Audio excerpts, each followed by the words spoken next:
Hi friends, हम हैं बिकुदी। आज बिकुदी की इस वीडियो के थंबनेल में दिखाए गए तीन किरदार ही मेन किरदार हैं, तीन कैरेक्टर हैं। अब आप सोच रहे होंगे कि आखिर इन तीनों में समानता क्या है। तो फ्रेंड्स, आज हम इस वीडियो के द्वारा बताएंगे कि आखिर इन तीनों के बीच की समानता क्या है। इससे पहले हम आपको ये बताना चाहेंगे कि मौन रहना या मौन की कला कितनी ज्यादा जरूरी है। उतना ही बोलिए जितना कि अनिवार्य है। जब भी आप बोलते हैं तो आप अपने प्रति ईमानदार नहीं रह पाते, ऑनेस्ट नहीं रह पाते। तभी किसी इतिहासकार ने कहा है कि अदर इज हेल, दूसरा नरक है। क्योंकि आप कभी अपने आप से बात तो करते हैं, लेकिन जब भी आप किसी दूसरे से बात करते हैं तो अपने ज्ञान अहंकार को बीच में जरूर लेकर आते हैं। आपका हमेशा यही उद्देश्य होता है कि सामने वाले को से कैसे अपने आप को ऊंचा उठा दिया जाए। और इस चक्कर में आप अपनी वाणी का इतना दुरुपयोग कर लेते हैं कि बाद में आपको इसके कई परिणाम भुगतने पड़ जाते हैं। अच्छा बोला हो या बुरा बोला हो, हमेशा जब भी आपने अनिवार्य जितना जरूरत थी उससे ज्यादा बोला, हमेशा आपको उसको गलत परिणाम ही देखने को मिलते हैं। तो फ्रेंड, आज हमारी जो वीडियो का विषय है वो है कि जब भी बोले होश पूर्वक बोले। जब आपके पास कोई शब्द या आपको लगे कि इससे किसी की हानि हो सकती है तो मौन रहना ही बहुत श्रेष्ठकर रहेगा या आपके लिए अच्छा रहेगा। तो मेरे जो किरदार हैं, जिस जो मेरे अभी आपको स्क्रीन में दिखाई दे रहे हैं, सबसे मेन किरदार हैं द्रौपदी। द्रौपदी को कौन नहीं जानता, महाभारत द्रौपदी के बिना अधूरी है।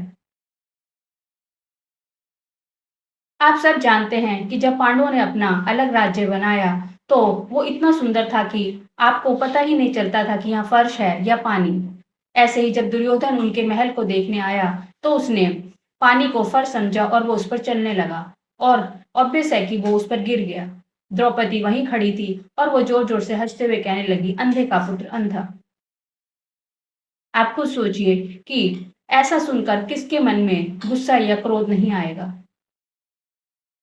और ये जानते हुए भी कि वो पांडवों की पत्नी थी, कृष्ण की मित्र थी और अग्नि से उत्पन्न हुई स्त्री थी। फिर भी उनका अपना वाणी पर कंट्रोल नहीं रहा, जिसका परिणाम उनको भरी सभा में अपमानित होकर चुकाना पड़ा। हम ये तो नहीं कहेंगे कि महाभारत का कारण वो बात बनी, क्योंकि महाभारत के कारण तो बहुत पहले से ही बनते चले आ रहे थे। पर हाँ, एक अध्याय इस बात ने, इस व्यंग ने, इस गलत बात ने और जोड़ दिया था महाभारत के अध्याय में। दूसरा, मैं जो चित्र आप देख रहे हैं मेरी स्क्रीन पर, वो है बीटल म्यूजिक ग्रुप, जो ब्रिटेन का सबसे प्रसिद्ध बीटल म्यूजिक ग्रुप रह चुका है। इसके प्रति दीवानगी लोगों को इतना पागल कर देती थी कि जहां कहीं भी ये दिखते, लोग पागलों की तरह उनको देखकर चिल्लाने लगते थे। पर फिर यहीं पर वाणी का दोष दिखाई देता है। जब हम अति ज्यादा बोलने लग जाते हैं या फिर अपने अहंकार में कि भी हमारे को जो शोहरत मिली है, उस अहंकार में हम भूल जाते हैं कि हम बोल क्या रहे हैं। उसी म्यूजिक ग्रुप का एक मेंबर थे जिनका नाम था जॉन लेनिन। उन्होंने एक इंटरव्यू में कहा कि हम तो जीसस से भी ज्यादा लोकप्रिय हो चुके हैं। बस यहीं पर उनकी जो जबान फिसली तो इसका परिणाम लोगों के मन में भारी आक्रोश से बीता। जो कभी लोकप्रिय हुआ करते थे वो उनकी एक इस बात से सारे नाराज रहने लगे, और इनका परिणाम जॉन लेनिन को अपनी जान देकर चुकाना पड़ा जब एक व्यक्ति ने उनको घर आते हुए गोली मार दी। तीसरे तो आप आजकल सब जानते ही हैं, एक राष्ट्रीय प्रवक्ता रह चुकी हैं नुपुर शर्मा।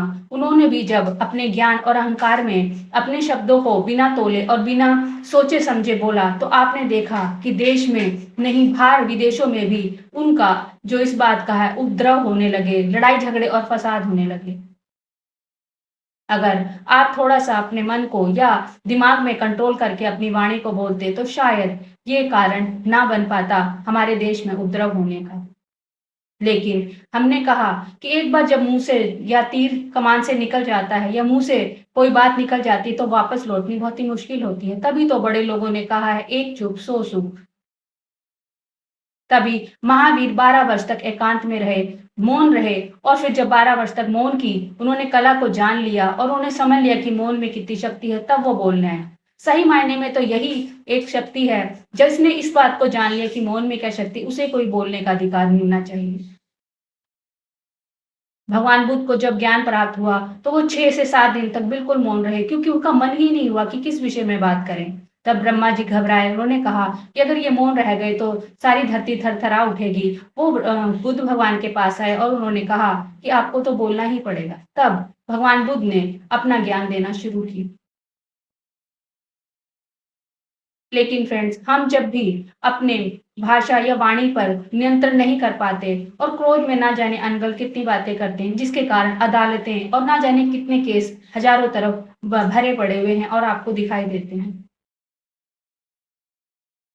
बोलिए, लेकिन उतना ही जितना कि जरूरी हो। और उस वक्त तो ज्यादा ख्याल रखें जब आप इस समाज या इस देश या किसी व्यक्ति के बारे में कोई बात कह रहे हैं।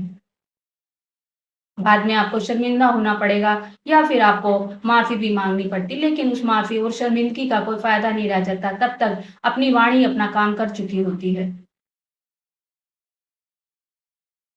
तो फ्रेंड्स, अगर आप कभी अकेले में बैठें, जब सुबह से रात हो जाए और रात को सोचें कि आज मैंने कितनी बातें की, तो आप पाएँगे कि 99% बातें आपने ऐसी करी थी, जिसको अगर आप ना भी करते, तो कोई फ़र्क नहीं पड़ने वाला था।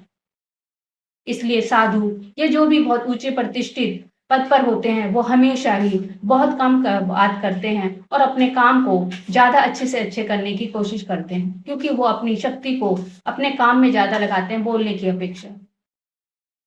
ऐसा नहीं कि इसे मैंने अपने जीवन में नहीं कोशिश की कि उतारने की, मैंने भी की और मैंने भी उसका भी सिर्फ 10% ही अनुभव किया है और मुझे उसमें ही बहुत ज्यादा सुख मिला है।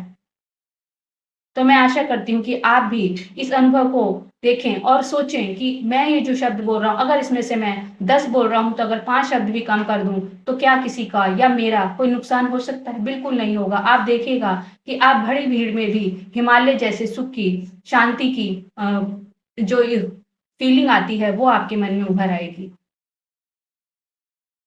तो फ्रेंड, जब भी बोलिए, बहुत होशपूर्वक बोलिए और तभी बोलिए जब बहुत ज़्यादा ज़रूरी हो जाए। और कभी भी अपने अहंकार और ज्ञान के पीछे कभी भी किसी ऐसे को आहत ना करें, जिससे कि आपके समाज में आपको शर्मिंदा होना पड़े। क्योंकि एक ज़ुबान ही है जो आपको सर पर बिठा देगी और एक ज़ुबान ही है जो आपको सब लोगों की नज़रों में गिरा देगी।